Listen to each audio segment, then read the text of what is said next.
Բարև Ֆակտոր TV հյուրը ապրելու երկիր կուսակցության համահիմնադիր Մեսրոպ Առաքելյանը, ողջույն պարոն Առաքելյան,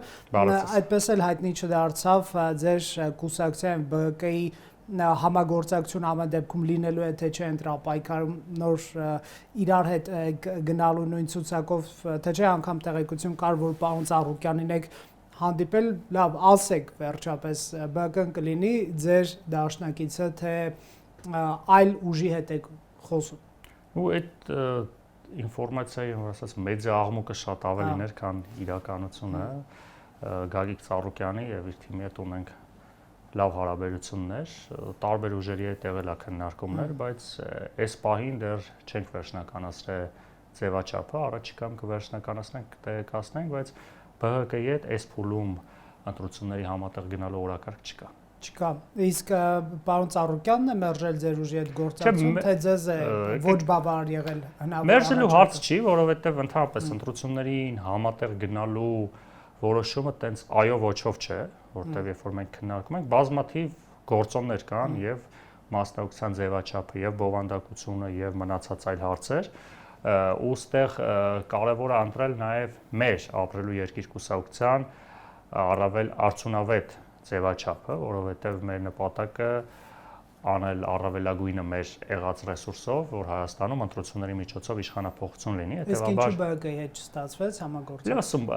Ստացվել չստացվելու հարցը չի, ասում բազմաթիվ գործոններ կա, հիմա եղել են քննարկումներ, բայց այն գործոնները, որոնք տարբեր ուժերի հետ նաև քննարկում են, եկել են եզրակացության, որ առաջիկա որոշումներում մենք կընտրենք ամենաարդյունավետ մոդելը։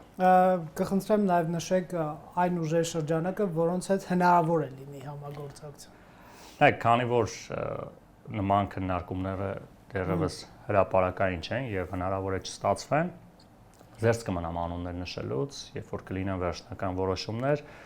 նման հայտարարությունները ավելի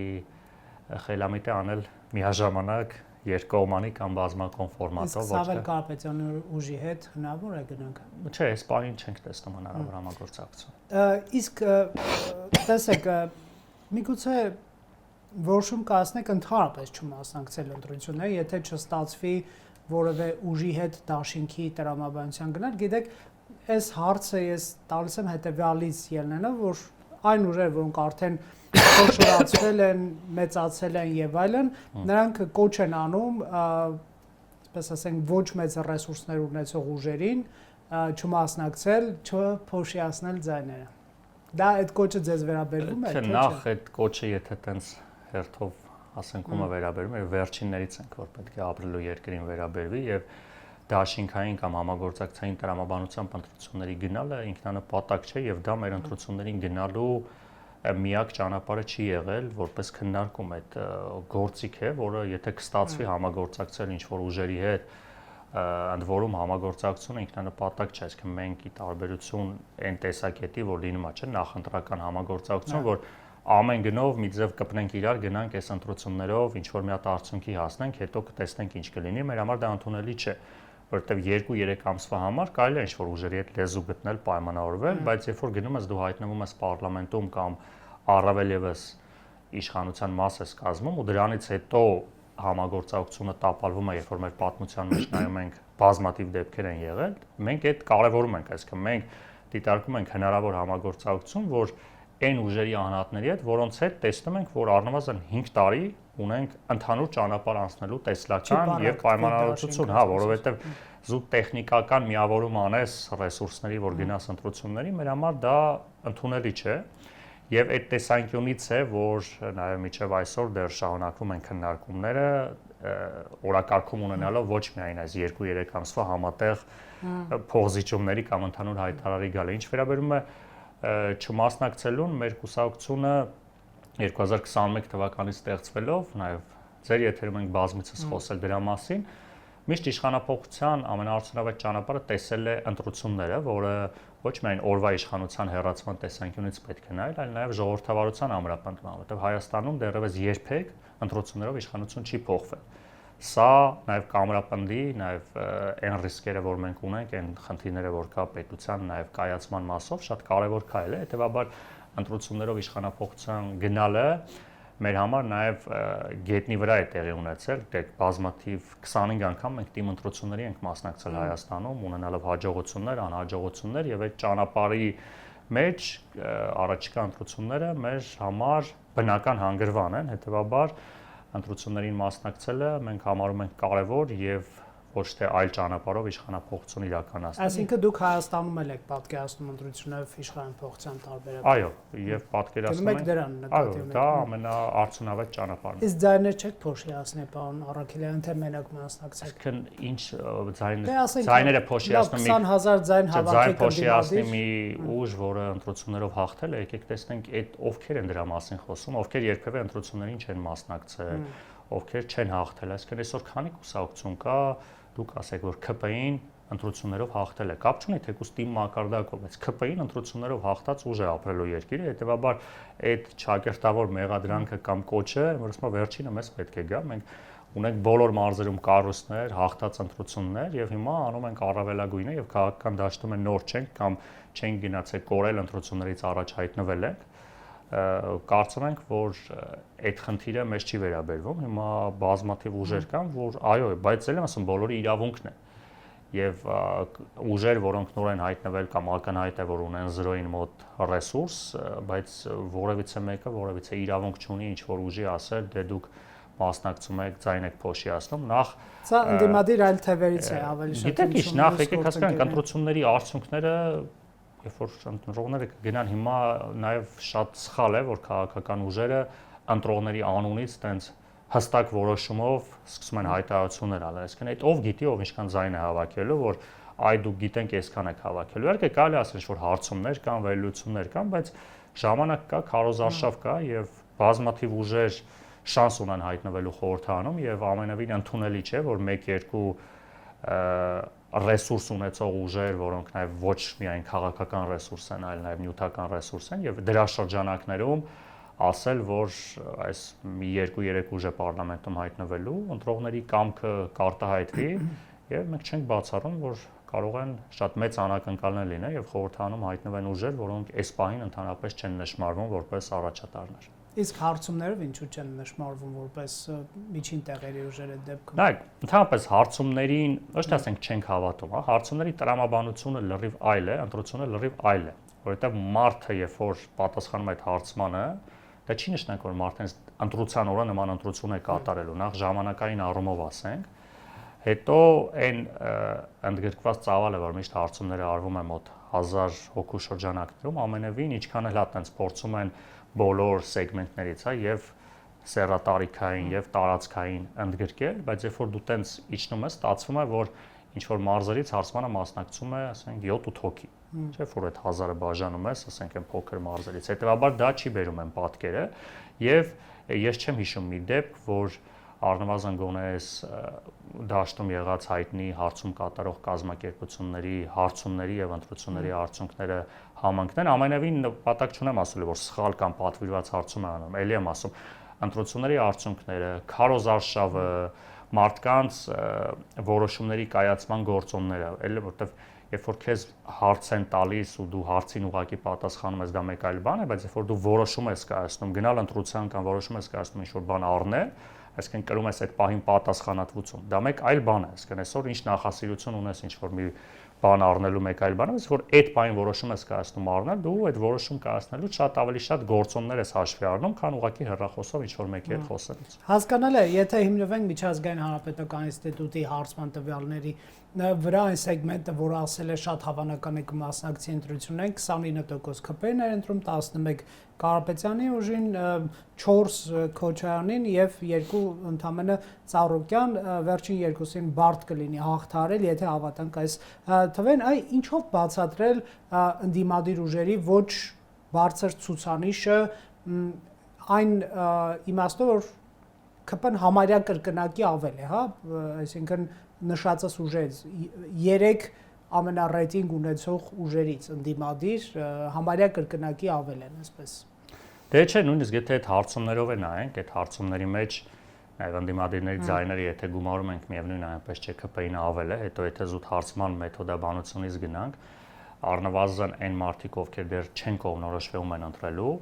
Դրա մեջ շատ քիչ մասնաբաժին կա, ովքեր ընտրում են իշխանության, այսինքն ամեն դեպքում խոսքը միայն այս իշխանության մասին չէ, իշխանության նկատմամբ վերաբերմունքը հստակ է հասարակության մոտ, որովհետև իշխանություն է, որը արդեն 8 տարի կառավարում է։ Հետևաբար այսօր հանրության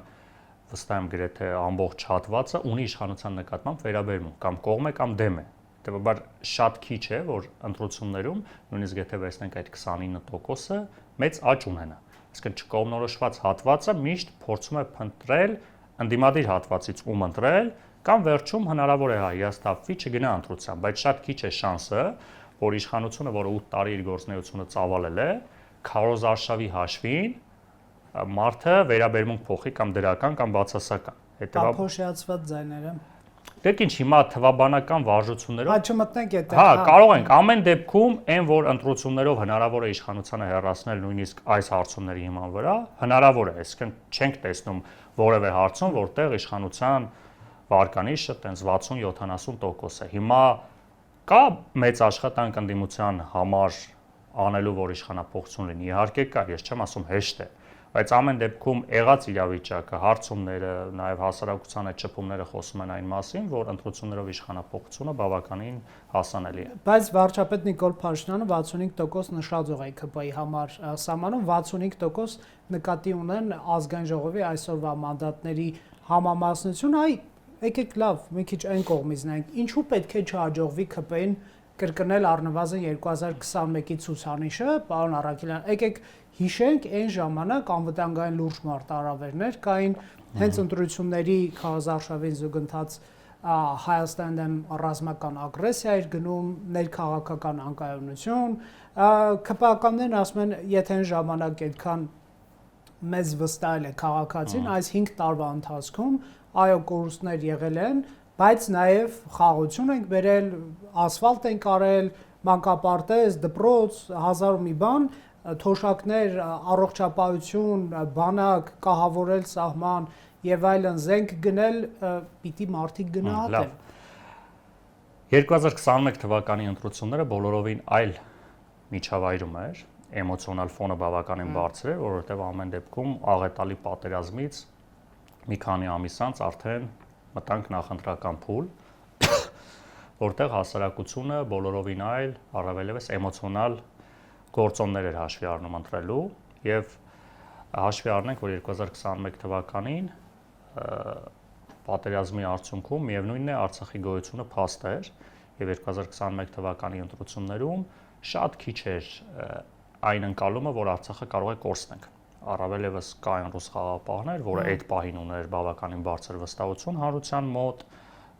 մինչև 21 թվականը նկատի ունեմ եւ Արցախի գոյությունը որովհետեւ մեկի մոտ տենց լայն մասաների մոտ կասկած չէր հարուցում, առավելևս Նիկոլ Փաշինյանը 21 թվականին հայտարարում էր Շուշի հադրութի դեօկուպացիա, արտաքին քաղաքականության մեջ Արցախի ինքնորոշման իրավունքի գերակայությունը եւ այլն եւ այլն։ Այսինքն այդ պարագայում իսկ հիմա մենք առաջին անգամ գնում ենք ընտրության, որտեղ որ Արցախը հայկական չէ, դա որևիցե ընտրության ժամանակ չենք ունեցել, ինչքան էլ նշում ենք, բայց 2021 թվականի վերջի ամիսներին ռազմական որևէ ագրեսիա Ադրբեջանի կողմից չկար, ինչպես հիմա չկա, այսինքն Ադրբեջանը շատ լավ էլ այնպեսի միջավայր է։ Չէ, հարձակում չեղավ, զինված հարց, հա, բայց ամեն դեպքում կրակոց եւ ինչ որ դեպքեր, զոհեր, վիրավորներ մենք չունեցանք 2021 թվականին։ Ու նաև մնացած ոլորտներում, ասենք Նիկոլ Փաշինյանը խոստանում էր 2021 թվականի ծրագրում, որ աղքատությունը պետք է 2 անգամ կրճատվի, որը տեղի չունեցավ։ Նիկոլ Փաշինյանը կամ խոսում եք այդ 500 մանկապարտեզ, 300 դպրոց, 300 դպրոցից այս վերջերս ես էի հարցում արել, կառուցվել է լավ, մի քիչ նայած կարող է վերջնական կլինի մի երկուսը, ասենք 100-ից քիչ, այսինքն այն բոլոր խոստումները, որոնք տվել են, միայն անվտանգայինի մասին չխոսենք։ Հիմա այս էմոցիոնալ ֆոնը դնենք մի կողմ։ Քաղաքական ուժ է, ընտրվում է, ընտրության հիմքը նախընտրական ծրագիրն է։ Հիմա երբ որ բացում ես ԿՊ-ի 21 թվականի նախընտրական ծրագիրը, 15 ջրամբար պետք է սարքեին, դեռ միայն 6-ի ջրամբարն են բզբզում։ Այսինքն այդտեղ հաստատ ռուսները մեղավոր չեն, աշխարհակաղակական խնդիրները մեղավոր չեն։ Նվազագույն աշխատավարձը պետք է դառնար 85,000 դրամ, չի դարձել։ Պետք է տեխնոպարկեր սարքեին մարզերում 4 հատ։ Այս ամենը ասում եմ նախընտրական ծրագրից, այսինքն մարդիկ բան են խոստացել, չեն արել։ Հիմա անընդհատ ասել դե Արցախի կորուստի մեջ ռուսներն էին մեղավոր, նախկիններն էին մեղավոր, բա ջրամբար որ խոստացել էիք, ով է մեղավոր։ Առավել եւս եկեք հասկանանք, որ 21 թվականից այս կողմ արտաքին տնտեսական գործոնները շատ դրական են, որը այդ ժամանակ չէր նախանշվում, այսինքն չգիտենք ռուս-ուկրաինական հակամարտության շնորհիվ մենք կունենանք բավականին մեծ տնտեսական դրական ֆոն, որովհետեւ միշտ տնտեսության վրա նաև արտաքին գործոններն են ազդում, չէ՞, համաշխարհային ճգնաժամ կարա լիներ, հիմա չեղավ, եղավ հակառակ։ Այսինքն տնտեսական 5% չեն հավաքի։ Չէ, իհարկե չեն հավաքի, այսինքն իհարկե չեն հավաքի, որովհետեւ բոլոր ոլորտներում, նույն ասում եք ասֆալտը, այս դուք եք նաև տեսնում, թեկուզ հենց կենտրոնում էս փոսերի վիճակը, խրամատների է վերածվել Երևանը, այդ ինչ ասֆալտի մասին է խոսքը։ Հիմա իշխանությունը ինչ որ բան արել է վերջի 5 տարում դրական, իհարկե արել է։ Մենք չենք ասում ոչինչ չի արել։ Ասֆալտ արել է, կան գյուղեր, որտեղ դպրոց են սարքել են, մանկապարտեզ են սարքել, ճանապարհ են սարքել, որից է մեկը չի ասում, որ այս մարդիկ 5 տարի պարապ նստել են կամ մենակ վատ բան են արել։ Բայց ընդհանրապես, երբ որ դու որոշում ես կայացնում, նայում ես դրական եւ բացասական կողմերը։ Այսինքն բոլոր իշխանությունների մոտ կա արած լավ աշխատանք եւ վատ աշխատանք։ Ու դու պետք է կշիռ տաս, ես էլ ասում, այս իշխանության դրական աշխատանքները ու այն բաց թողումները, որոնք բավականին կործանարար են եղել, երբ որ դու համեմատում ես, ակնհայտ է, որ այս իշխանությունը պետք է հեռանա։ Նույն տրամաբանությամբ էս վերջի, որ Հայաստան-Պորտուգալիա խաղին, որ 9-1 վերջացավ, ասենք Սպերցյանը գեղեցիկ գոլ խփեց։ Հա, խփել այդ գոլը, ոչ մեկ չի երկում, բայց դրա կողքին 9 հատ գոլ են բաց թողել։ Հիմա այս իշխանությունը 10-նապատիկ ավել գոլ է բաց թողել, քան գոլեր է խփել։ Ու այդ տրամաբանության մեջ իշխանությունը նաև իր բոլոր խոստումները չկատարելով եւ այն մարտահրավերները, որ այսօր մեր երկրի առջև կա, ընդհանրապես ունակ չէ լուծելու։ Պարոն Առաքելյան, դուք հարցին մոտենում եք մաթեմատիկորեն, բայց ընտրությունները միայն մաթեմատիկա չեն, որ այսքան խոստացել են, այսքան չկառուցեցին, ուրեմն կհեռացվեն, չէ՞, հիմա այս որ մարդը խոստում է տալի չի կատարում, երկրորդ անգամ նորմալ է վստահել։ Գիտեք ինչ։ Չէ, մաթեմատիկա խոստում է, չէ՞, մարդիկ կա նաև հարցի կարևորությունը, ասենք Երևանցու համար ինչ տարբերություն է այնտեղ ջրամբար սարքեցին, թե չէ, ես չեմ ասում ասֆալտը Երևանցու համար կարևոր է իհարկե։ Նկատի ունեմ միգուցե ընտրություններին չմոտենանք այդքան ճշգրտության տեսանկյունից, որ այս ասել են չեն արել, կամ 70%-ը կամ 30%-ը չեն արել, ուրեմն դե պետք է հեռանա։ Հաշվի առնենք նաև այն ներկապնակը ընտրությունների, որ կա, նկատի ունեմ այն ուժերը, որոնց նկատմամբ քաղաքացին պետք է վերաբերմունք դրսևորի, հա, եւ այդ Փաշինյանին հեռացնի, այսինքն որ մեկին հեռացնում են, ինչ որ մեկին բերում են։ Հիմա հասկանանք ովքեր են տեխնացուները բերվել։ Հա, դա շատ կարևոր բան է։ 21 թվականին դա էլ է ազդել Նիկոլ Փաշինյանի ընտրության։ Հիմա այդ մարդիկ էլի կան, ասածս դա է, պարոն Առաքելյան, այդ մարդիկ կան, ավելացել է Սամվել Կարապետյանի ուժը, որը պես Ռուսաստանի հետ հարաբերությունների լավարկման ես շատ մեղմ իհարկե կարտահայտվեմ կողմնակից է եւ միգուցե մարդիկ դա վտանգ զգան, որպես իշխանությունը այսօր դա ներկայացնում է Հայաստանի ինքնիշխանության դեմ վտանգ, ասելով որ այդ մարդը այնտեղ լիքը բիզնեսներ ունի, կապիտալ ունի, Ռուսաստանից է կախված, չի կարող անկախ քաղաքականություն վարել։ Իսկ մենք չունենք այդպիսի կախվածություն, վարում ենք հազար մի բան։ Եթե այսպես ասենք մենյուն նայենք, մենյուով դատենք, ինչ այլ ընտրանք կա էլի, այսինքն որ էլի այդ նախկինները, այսինքն մարդիկ չունենան վախ, որ Հայաստանի ինքնիշխանությունը կորսվելու է, այս ուժը գա, թալանի մշակույթը վերադարձվելու է, հազար ու մի այլ հարցեր չեն վերադառնալու։ Ավելացնելով նաև գործող իշխանության բաց թողումները, այս առնվազն որպես իշխանություններ եթե նայենք, այս իշխանության քաղաքականությունն է ամենձև նպաստում Հայաստանի ինքնիշխանության նվազմանը, երբ Ադրբեջանի զինված ուժերը արդեն քանի տարի Հայաստանի տարածքում են, Բաքվի բանտում ունենք Հայաստանի Հանրապետության քաղաքացիներ, հետևաբար լավ կլինի նախ գործող իշխանությունը ինքնիշխանության ամրապնդման իր տեսլականը ներկայացնի, նոր մնացածին մեղադրի, բայց գնահատականներ չտալով այլ ընդդիմադիր ուժերին, դա իրենց գործն է, ու սա առիթ է լինում է իրենց հարցերը տալու։ Տեսեք, ընտրության ժամանակ իհարկե հասարակության մի մասը փորձում է գնալ բացարձակ ընտրության, հա, լավագույնին ընտրել, բայց բոլոր որոշումների մեջ հիմնականում մենք չենք ունենում, այլ որ մենք գնում ենք բժշկի, ստիպված ենք լինում ընտրել բժիշկ, հա, բայց չենք ասում Հայաստանում բժշկությունը լավագույնն է, հա, աշխարհի լավագույնն է։ Ստիպված եղած բժիշկների միջից ընտրում ենք լավագույնին, տարբեր գործոններով, ծանոթ, իր կենսագրությունը, իր փորձը հաշվի առնելով։ Հետևաբար ասել, որ մենք հիմա ունենք տենց լավագույն ընտրություն, այդպես չէ, բայց ունենք ընտրություններ, շատ ընտրություններ։ Հիմա քաղաքական դաշտում առնվազն տասնյակից ավել ուժեր ներկայացրել են իրենց հայտը, այդ թվում նաև մենք, որ մասնակցելու ենք ընտրություններին։ Եվ ամենևին ընդունելի չէ, երբ որ ընտրությունը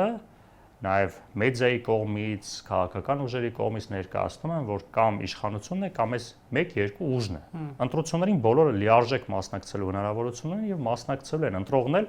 այդ 2 ուժի փոխարեն կարա եւս 12 ուժի ընտրի։ Հիմա իշխանությանը չընտրող քաղաքացիներ կան, որոնք ձեր նշած կամ եւս կարող ենք նշել մի քանի ինդիմադիր ուժերի նկատմամբ ունեն վերապահում։ Իհարկե կան։ Նորմալ է, իհարկե նորմալ է, առավել եւս ուժեր, որոնք նախկինում նաեւ եղել են իշխանություն,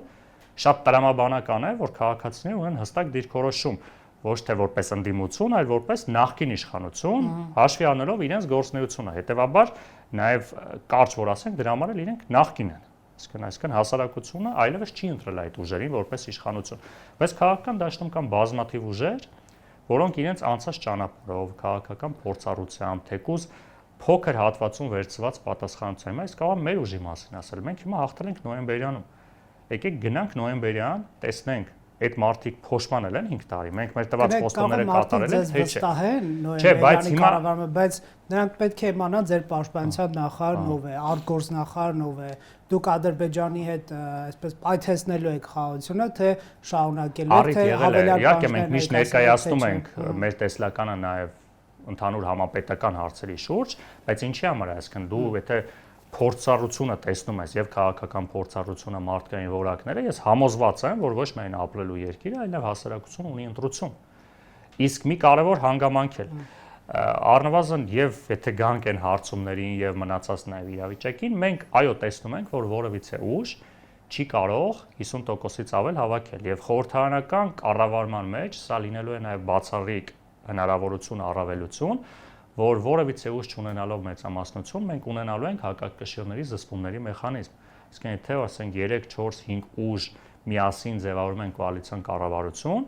մենք ունենալու ենք մի իրավիճակ, որ խորհրդարանը չի ենթարկվելու վարչապետին որպես իր քաղաքական թիմ։ Իսկ վարչապետը խորհրդարանում կարող է ունենալ, ասենք 15-20 падգամավոր։ Ուտեղ խորհրդարանի ու կառավարության հակակշիռների մեխանիզմը նպաստելու է զարգացման։ Այսինքն որ ասում ենք, որ Նիկոլ Փաշինյանի փոխարեն այս մարդն է գալու, է ցանկացած X մարդը ել չի ունենալու միաձայն իշխանություն։ Բայց Հայաստանի զարգացման վեկտոր գոյություն ունի։ Կարող է մարդիկ մտածեն ռուսամետներ են գալու իշխանության նյութենական մտածում։ Նորմալ է, հիմա կան քաղաքական ուժեր, որոնք իրենց արտաքին քաղաքականության ուղղությունը ավելի շատ տեսնում են դեպի Ռուսաստանի հետ, կան քաղաքական ուժեր, որոնք տեսնում են Ռուսաստանին դեմ։ Ընտրություն է, այո, բայց այդ ընտրությունը երկու ուժի մեջ չէ։ Էլի կան ուժեր, որոնք ունեն իրենց արտաքին քաղաքական կողմնորոշման հստակ պատկերացումներ, այդ թվում նաև մենք ներկայացրել ենք նաև մեր արտաքին քաղաքական պատկերացումները։ Հետևաբար այդ տեսանկյունից էլի տանել նրան, որ երկու ուժի միջև է ընտրության սև ու սպիտակի, սա նախագահական ընտրություն չէ, անձրի ընտրություն չէ, առավելևս սա վարչապետի ընտրություն չէ, սա խորհրդարանական ընտրություն է, ընտրվում են կուսակցություններ, հայտնում են խորհրդարանում, որի արդյունքում այո, ինչ որ մեկը լինելու է վարչապետ, բայց մենք ունենալու ենք նաև խորհրդարան տարբեր ուժերով, հետեւաբար հասարակությունը ունի լիարժեք ընտրություն կատարելու հնարավորություն, եւ շատ լավ է, որ կան բազմաթիվ ուժեր, որոնք ներկայացվելու են խորհրդարանական ընտրություններին նաև հանրությանը, եւ առաջիկա քարոզարշավն էլ ցույց կտա, որ բացի այն 1-2 ընդդիմադիր մեծ ռեսուրս ունեցող, նաև մեդիա դաշտում ակտիվ երևացող ուժերից հասարակությունը ունի մեծ ընտրություն։ Շնորհակալ եմ, պարոն Առաքելյան, վստահ եմ ընտրություններից առաջ էլի ձեզ կհյուրընկալենք, Factor TV-ում հյուրընկալել ենք Մեսրոպ Առաքելյան։